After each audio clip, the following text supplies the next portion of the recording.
तो God does not play dice का आपने सुना होगा ना। हाँ। तो ये असल में ना रियलिज्म की बात है असल में। तो अगर आप रियलिज्म को ना लें और आप कहें कि जब मैं मेजरमेंट कर रहा हूँ उससे पहले एग्जिस्ट नहीं करती थी वैल्यूज और मेरे मेजरमेंट करने के बाद वो उन्होंने वजूद में आई, तो ये इस पे आइंस्टाइन को एतराज़ था कि यार इस तरह नहीं हो सकता है कि जब भी एक बंदा है कोई मेजरमेंट करे उसी टाइम गॉड जो है वो डाइस प्ले करें और फिर उस टाइम वो चीज़ डिटरमिन हो, पहले से डिटरमिन होनी चाहिए। लेकिन ये जो प्रेस रिलीजेस वाली कंट्रोवर्सी हुई थी नोबेल प्राइज के बाद, तो असल में ना जो कंट्रोवर्सी थी वो ये थी कि ना बहुत सारे आर्टिकल्स बताने की ये क्या बता रहे थे लोगों को कि ना असल मसला आइंस्टाइन का ना God does not play dice के साथ थे, रियलिज्म के साथ था, सिर्फ एक साइड ऑफ द स्टोरी बता रहे थे। लेकिन आइंस्टाइन को लोकेलिटी से ज़्यादा मसला था, नॉन लोकेलिटी से, क्योंकि बहुत सारी चीज़ें हमें नहीं मालूम होती फिजिक्स के अंदर प्रिसाइसली। स्टेटिस्टिकल फिजिक्स जब हम करते हैं तो उसके अंदर होती है प्रोबेबिलिटी डिस्ट्रीब्यूशंस है, और आइंस्टाइन खुद स्टेटिस्टिकल फिजिक्स का मास्टर था, तो उसे क्या ऐसी तकलीफ थी उसे प्रोबेबिलिटी से क्वांटम मैकेनिक्स में हो सकती थी प्रोबेबिलिटी। लेकिन ये था कि उसके अंदर अगर ये आप रियलिज्म अज्यूम कर लें तो फिर आपको ना लोकेलिटी छोड़नी पड़ेगी आपको, और ये लोकेलिटी, और आइंस्टाइन को तो खैर उस टाइम बेल्स थ्योरम का नहीं पता था, तो आइंस्टाइन ने दोनों ही अज्यूम की, रीजनेबल अजम्पशंस थी, उसकी वजह से आइंस्टाइन ने कहा कि quantum mechanics must be incomplete. Heisenberg का जो अनसर्टेनिटी प्रिंसिपल है वो रियलिटी, नेचर ऑफ रियलिटी के बारे में, कि नेचर इटसेल्फ इज अनसर्टन। हमारे टूल्स या हमारी लिमिटेशन की बात नहीं कर रहा वो, कि हम कितना जान सकते हैं या कितना नहीं जान सकते। वो नेचर के अंदर जो बिल्ट इन फंडामेंटल अनसर्टेनिटी है वो उसकी बात कर रहे हैं। हाँ, ये ज़रूर हो सकता है कि माइक्रो लेवल पे जो इनडिटर्मिनेंट या अनसर्टन है चीज़ें, वो चूंकि मैक्रो लेवल पर मिलियंस ऑफ एटम से वो चीज़ें बनी हैं, तो वो एवरेज आउट होके तो वो प्रोबेबिलिस्टिक नहीं रहती, बल्कि वो डिटर्मिनेंट हो जाती हैं। क्योंकि आप मिलियन टाइम्स आप डाइस को जो है वो रोल कर रहे हैं ना, अगर एक मैक्रो लेवल पे है, तो वो एवरेज आउट हो जाती हैं चीज़ें, और फिर वो आप उनकी प्रोबेबिलिटी काफ़ी तयक्कुन के साथ आप वो निकाल सकते हैं। लेकिन जब एक सिंगल पार्टिकल की बात करते हैं तो वहाँ पे वो बिल्कुल वो सिंगल एक दफ़ा ही आपने डाइस जो है वो फेंका है। तो ये जो बाइसियन का ये जिक्र कर रहे थे पहले,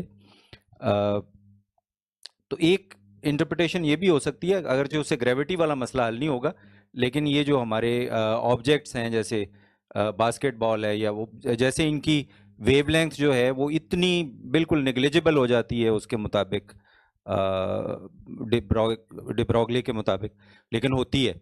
इसी तरह ये जो इनडिटर्मिनिज्म, जो अनसर्टेनिटी है, वो भी अगर इसको प्रोबेबिलिटी वेव लें तो मिलियंस ऑफ पार्टिकल्स की प्रोबेबिलिटी वेव्स को जब आप एवरेज आउट करेंगे तो वो एक आप उसको उसकी पोजीशन भी निकाल लेंगे, मोमेंटम भी निकाल लेंगे। ये जो है ना ये मिसकंसेप्शन है असल में कि ना ये फंडामेंटल एक अनसर्टेनिटी है, तो इसी पे हमारी बात हो रही थी ना, असल में सारी डिबेट इसी के ऊपर है ना। तो ये असल में मिसकंसेप्शन है, तो बहुत सारे लोगों को लगता है कि ये असल में कोई इंडिटर्मिनिज्म है और असल में अनसर्टेनिटी है, जी। लेकिन सिर्फ और सिर्फ ये कोपेनहेगन इंटरप्रिटेशन वाले ये मानते हैं सिर्फ, ठीक है, जी। क्योंकि वो ये कहते हैं कि क्वांटम मैकेनिक्स कंप्लीट है और ये लोकेलिटी तो है, तो इसका मतलब ये है कि पहले से चीज़ों को इंडिटर्मिनेट होना ज़रूरी है उनके लिए, ठीक है, तो हम पहले से उनकी कोई वैल्यूज़ नहीं है। लेकिन आप हिडन लेकिन वेरिएबल, ये सिर्फ इंटरप्रिटेशन ही है ना। जॉन बेल का जो एक्सपेरिमेंट जो उसका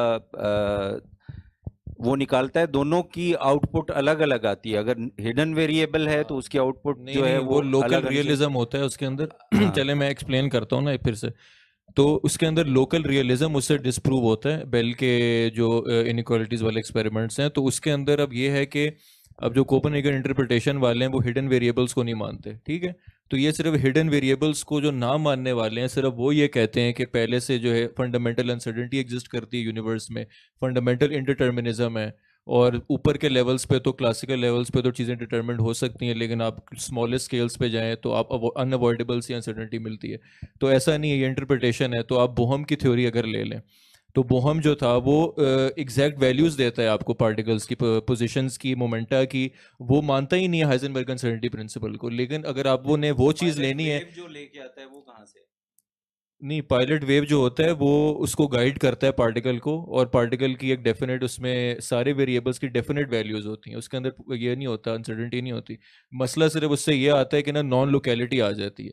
तो दोनों चीज़ें आपने साथ लेके चलनी है ना, तो इसमें सिर्फ इंडिटर्मिनिज्म को नहीं लेना आपने। तो आप असाइन कर सकता हूँ मैं एग्जैक्ट वैल्यूज पर क्वांटम पार्टिकल्स को, ज़रूरी तो नहीं है कि हाइजेनबर्ग अनसर्टेनिटी प्रिंसिपल ही मैं लूँ। Copenhagen interpretation is not the only interpretation, लेकिन फिर मुझे नॉन लोकेलिटी इंट्रोड्यूस करनी पड़ेगी, ठीक है। और सुपर डिटर्मिनिज्म भी मैं इसके अंदर ला सकता हूँ, मैं रियलिज्म भी रख सकता हूँ उसके अंदर, हिडन वेरिएबल्स भी रख सकता हूँ, लोकेलिटी भी रख सकता हूँ, फिर मैं कह सकता हूँ हर चीज़ सुपर डिटर्मिनेंट थी, लेकिन उसको मैं भी निकाल रहा हूँ।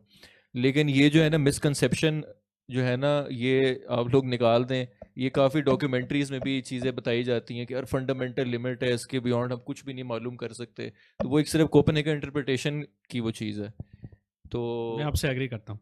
हाँ, वो कोपेनहेगन इंटरप्रिटेशन की चीज़ है। तो वो हिडन वेरिएबल वाली जो थ्योरी आप कह रहे हैं, बेल्स ये इनइक्वालिटीज़ वगैरह जो हैं, ये सिर्फ हिडन वेरिएबल थ्योरी को उसने डिस्प्रूव, उसने लोकल रियलिस्टिक थ्योरीज को उसने, लोकल भी बहुत इंपॉर्टेंट वर्ड है इसके अंदर, लोकल को ना निकालें, उसने उसको इसने डिस्प्रूव किया था इन एक्सपेरिमेंट्स ने।